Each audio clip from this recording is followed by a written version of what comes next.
Okay, we're back with another tech video. Now I'm going to go through your question, answer it, and hopefully you get the solution.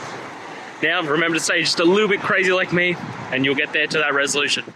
Alright, let's continue on to the video.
And that's it, guys.